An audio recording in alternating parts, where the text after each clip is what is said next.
नाही, आम्ही आत्तापर्यंतचा एक अनुभव असा पाहिला की की शेवटच्या दिवसापर्यंत ते भिजत घोंगडं राहिलं त्या उमेदवाराच्या संदर्भात. एवढं कन्फ्युजन राहते की आम्ही तर बऱ्याचदा सांगितलं की इथे फटाके वगैरे फोडलेले आहे, उमेदवारी भेटले म्हणून. लैंगिक अत्याचाराच्या केसेस 6 महिन्यात नागपुरात 6,839 गुन्हे झाले. लैंगिक अत्याचार 213 केसेस. देवा का न्याय. विनयभंग 320, पोक्सो 172, हाफ मर्डर 134, दरोडा 138 आणि 61 खून 6 महिन्यातलं. हो. देवा भाऊ का न्याय. बंदूक घेऊन फोटो काढा. देवा भाऊ का.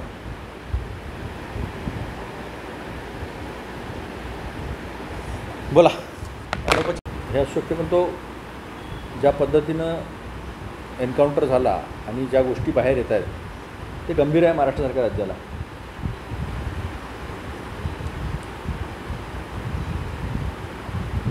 फास्ट ट्रॅक कोर्ट करा, अशा पद्धतीनं सजा द्या की कोणी धजावलं नाही पाहिजे. आणि जे लोक BJP संबंधित असतात त्यांचा CCTV फुटेज कसं गायब होतं. संकेत बावनकुळे, लाहोरी बारपासून तर सगळीकडले CCTV फुटेज गायब आहे. तसंच या शाळेतले सगळे CCTV फुटेज गायब आहे. उत्तराखंडमध्ये पुलकित आर्य त्या अंकिता भंडारी केस झाली, त्याच्यामध्ये पार हॉटेलच पडवून टाकले. काय सुरू आहे देशामध्ये, महाराष्ट्रामध्ये? सर्वात जास्त क्राईम रेट नागपूरमध्ये आहे. सांगू का तुम्हाला? गृहमंत्र्याचीच कृपा आहे समजा. हो. देवा का न्याय. देवा का न्याय सांगतो मी तुम्हाला. धर्मवीर गाडीवाले त्यांनी सांगितलं की न्याय दिला. न्याय दिला की आपलं बिंग फुटेल म्हणून हे एन्काउंटर केलं.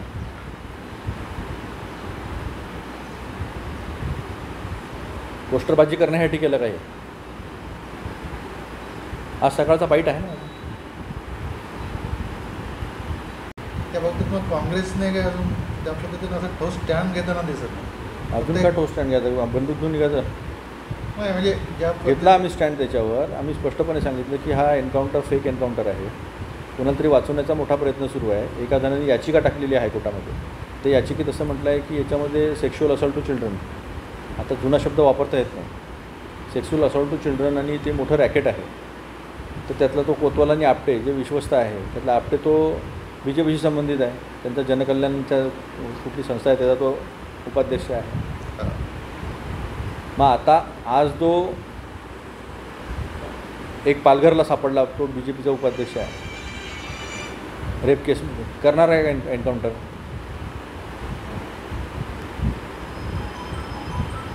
हा कोणाला तरी पाठीशी घालण्यासाठी, कोणाचं तरी मोठं रॅकेट वाचवण्यासाठी हा एन्काउंटर झालेला आहे. आज हायकोर्टात ताशेरे उडले त्याच्यावर की 5 लोक काय करत होते. पोलीस हँडकफ होता तो. पोलीस लोक ग्लॉक आणि 9mm रिव्हॉल्वर वापरतात. त्याला प्रशिक्षण लागतं. गडचिरोली सोडता, नक्षलाईट एरिया सोडता अनलॉक ठेवता नाही येत आणि लोड पण करता नाहीत बंदूक. मग ही त्यांनी त्या गाडीमध्ये त्यांनी हातकड्या बांधलेल्या असताना, हातकड्या लावलेल्या असताना त्यांनी ती बंदूक काढली, ती लोड केली. म्हणजे त्याला सगळं येत होतं का? प्रशिक्षण लागतं त्याला ग्लॉकला आणि 9mm. दिसतं आहे की कोणाला तरी वाचवण्याचा प्रयत्न आहे. त्याला फाशीची शिक्षा व्हायला पाहिजे नव्हती, ही आमची मागणी आहेच. कायद्याचं राज्य आहे की नाही आहे? आणि तुम्ही अशा पद्धतीने एन्काउंटर केला, काही खुलासे पुढे येणार होते असं आमचं म्हणणं आहे. अशी माहिती आहे काही मोठं रॅकेट बाहेर येणार होतं. त्याला वाचवण्यासाठी मूळ जे आहे किंगपिन, त्याला वाचवण्यासाठी झालं का हा आमचा प्रश्न आहे. चौकशीतून ते बाहेर आलं पाहिजे. पद्धतीनं शेतकऱ्यांचं नुकसान या भाजपने केलेलं आहे. मित्रांचे 16 लाख कोटी तर माफ केलेच केले, पण पीक विम्यासारख्या गोष्टीमधून पण मोठ्या प्रमाणावर फायदा जो आहे तो रिलायन्सला झालेला आहे. काही माहिती आहे माझ्याकडे की पीक विमाचा हप्ता 8,000 कोटी भरला जिल्ह्यात, भरपाई फक्त 3,526 कोटीची दिली. आणि ते पीक विमा म्हणजे त्याचं सर्वे वगैरे कोण करतं? ॲग्रिकल्चर कॉलेजला दिलेलं आहे, बाहेर दिलेलं आहे.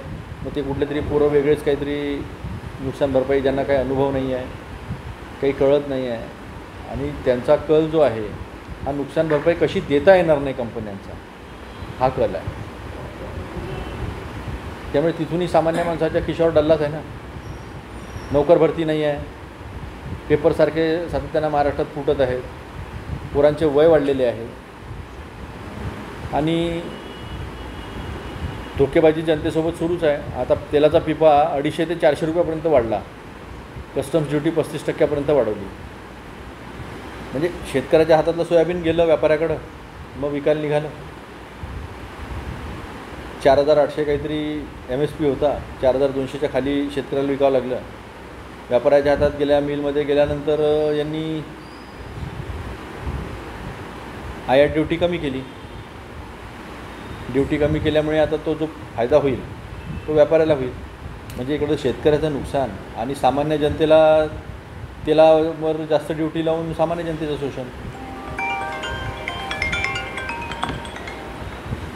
हा जो प्रकार आहे हा शोषणाचा आहे ना. हे सरकार शोषणावर आधारित आहे. सरकार सामान्य माणूस, गरीब, शेतकरी यांचं शोषण करते. म्हणजे पोरांच्या परीक्षा होत नाही म्हणून पोरांचं 4-4, 5-5 वर्षांनी वय वाढलं. 25 वर्षाचा पोरगा 30 वर्षात झाला, 30 वर्षाचा पोरगा 35 वर्षात झाला, अजून नोकरी नाही त्याला. 2.5 लाखापेक्षा जास्त पदं जे आहे ते खाली पडलेले आहे. टॅक्सवर टॅक्स लावून मोठ्या प्रमाणावर महागाई वाढवलेली आहे. आणि सांगते का GSTचं कलेक्शन वाढलं आहे. GSTचं कलेक्शन महागाईमुळे आणि प्रत्येक गोष्टीवर GST लावल्यामुळे वाढलेलं आहे. अलीकडे आता त्या अक्षय शिंदेचं आहे, तिथे जो जिंकू शकेल तिथे त्यांनी लढलं पाहिजे असा फॉर्म्युला आहे. पॉझिटिव्ह तर मला वाटतं विदर्भ काँग्रेससाठी जास्त पॉझिटिव्ह. आता प्रत्येक पक्षाचा आपला एक रिजन आहे. जसं मुंबई कोकणमध्ये बऱ्यापैकी शिवसेनेचं आहे. काँग्रेस असा एकमेव पक्ष आहे ज्याचं प्रत्येक रिजनमध्ये चांगलं अस्तित्व आहे.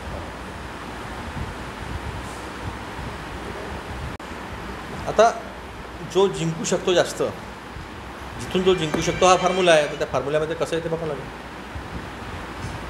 प्रत्येकजण दावा करते ना. काय प्रत्येकजण तसाच दावा करते. नाही, तसं नाही. त्याला काही सेट प्रिन्सिपल आहे त्याचे. असं आम्ही हे जिंकतो असं थोडी म्हणता येईल. काही त्याचे पॅरामीटर्स आहेत ना, काही निकष आहेत. आधी जे संजय राऊत आहेत साहेबांनी जे स्टेटमेंट ज्या पद्धतीने केली आहे, काय म्हणतो संजय राऊत? ते असं वाटतं की बा हे आपल्या जागेसाठी मागे हटत नाही ना. लोकसभेचे असं आहे की प्रत्येक पक्षाला वाटते आपण जास्त जागा लढलो पाहिजे, जास्त ठिकाणी आपली जागा लोक निवडून आले पाहिजे. पण महत्त्वाचं असं आहे की आमच्या आपसामध्ये काही वाद नाही.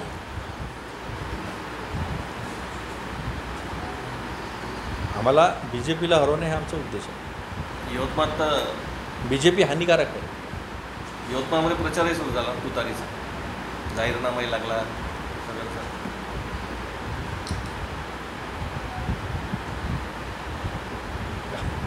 प्रत्येक आपल्या पक्षाचं बॅनर लावणारे ज्या लोक आहेत. नाही, जाहीरनामाच लावला, प्रचारही सुरू केला. कोण आहे कॅन्डिडेट? माजी आमदार संदीप पाटील. विदर्भात एकूण 62 जागांपैकी काँग्रेसला 24 जागा सुटत आहेत अशी चर्चा सुरू आहे. बापरे. आणि बाकीचं कोण लढणार आहे? बाकीचं कोण लढणार आहे? असं काही नाही अजून. काँग्रेसने क्लिअर केलेले आहे सुरुवातीच्या चर्चेत अशी चर्चा. असं काही नाही आहे सुरुवातीला क्लिअर वगैरे. सीट टू सीट चर्चा सुरू आहे. मी तुम्हाला तेच सांगितलं. अजून कुठलाही फॉर्म्युला वगैरे ठरला नाही आहे. संजय राऊत साहेब बोलले ना मनाचे श्लोक आहे ते. तर मनाचे श्लोक चालू आहे लोकांचे. पण आघाडीचा असं काही सर्वे केला की तुम्ही संयुक्तपणे, जसं की सर्वे सुरू आहेत. पण इंडिव्हिज्युअल असेल ना आपापल्या पार्टी? इंडिव्हिज्युअल आहे सर्वेची. सर्वेमध्ये पक्षाच्या अनुषंगानं पण आहे. तर सर्वेमधून बऱ्याचशा गोष्टी ज्या आहेत त्या पुढे येतात. त्याचे काही निकष असतात सीट वाटण्याचे, असं मला वाटतं, म्हणून मी लढतो. असं तरी काही असं काही सीट्स अशा असेल जसं काँग्रेसला वाटत असेल की ही सीट आम्ही जिंकू शकतो आणि तिथे आपण तयारी चालू करून दिलेली आहे, असे काही मतदारसंघ असं काही कोणाला कुणाचा काही आदेश वगैरे नाही आहे. सीट शेअरिंग तयारी चालू आहे सगळ्यांची. सीट शेअरिंगची चर्चा चालू आहे.